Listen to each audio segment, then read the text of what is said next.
وقتی که ما نمایشگاه‌های بین‌المللی تشکیل می‌کنیم خراجات به هر قانون است. خود نمایشگاه تشکیل کردن بیرون از کشور و همین بی‌واسطه اگر نمایشگاه پرودکس بگیریم ما اینا در دوره چیزی که در ما هست دستگیری یکی از مهم‌ترین بخش جهانی ما آماده نمودیم و محصولاتی که شما نوبت کردید از شرکت اویتسین این محصولات البته اگر خود شرکت ما همه شرکت‌های وقتی که نمایشگاه تشکیل کنیم برای توجه می‌کنیم که در همین نمایشگاه‌ها اشتراک نمایند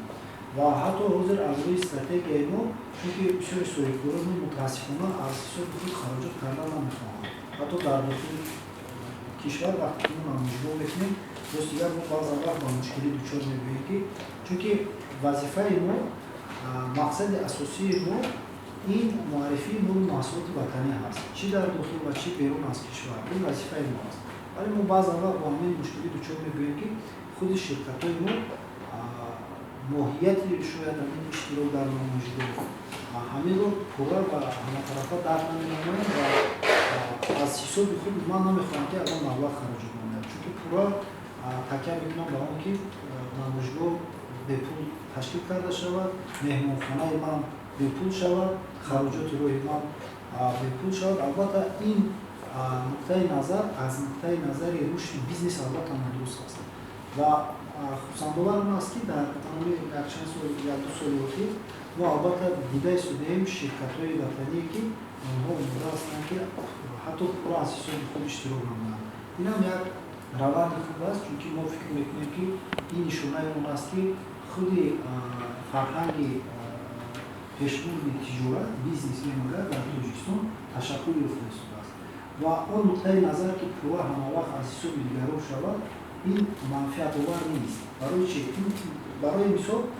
همین نقطه نظر رو شریکان رشد ما پیشبری میکنند در شنیدگاه که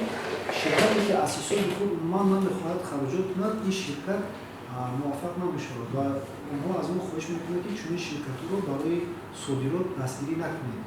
اقلا 20% یا اقلا 30% در بعضی حالات اونها اومده هستند که 10% مبلغ رو خود شرکت باید خراجات کنند چون که اگر که پول خودش کم وقت خراجات شود البته اون بعد هوسمند بشود برای چی او برای از بومی خود کردن در عکس حال ما با چی ها باید دچار میشیم ما اونها رو همچون توریست به پول ببریم و گرفته ببریم و نتیجه ها شاید که دلخواه نشود و البته از نقطه نظر منفعت‌های ملی منفعت دولت ما هوسمند در این هستیم که پس از چنین سفرها اشتراک در نمایشگاه‌ها در آن سازش‌نامه‌ها شهرنامه‌ها بسته شود شاید خود مال محصولات از این شرکت صادرات شود و برای تقویت سخن شما من چه گفتنی هستم که ما البته با این شرکتی که شما نوبت کردید ما حتما شرکت رو دعوت می‌کنیم اگر وضعیت امروزینه اگر بهتر گردد از روی نقشه ما در داخل کشور ماهی اکتبر نمایشگاه بین‌المللی تاجیکستان 2020 رو در نظر داریم و غیر از این از شنیده‌ای که ما می‌گوییم هم در همون پروژکت‌هایی که شما گفتید و هم در یکچند نمایشگاه‌ها اول خصوص در قزاقستان در ترکیه در امارات متحده عرب در جمهوری خلقی خیتای و بلاروس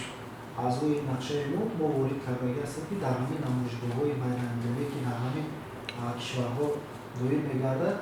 ما در آنجا گوشه‌ای نوع محصولات ملی تاجیکستان رو تشکیل نماییم از روی نقشه که ما درست داریم و امیدوار هستیم که وضعیت خوب بشود و ما بتوانیم این نقشه‌های خود را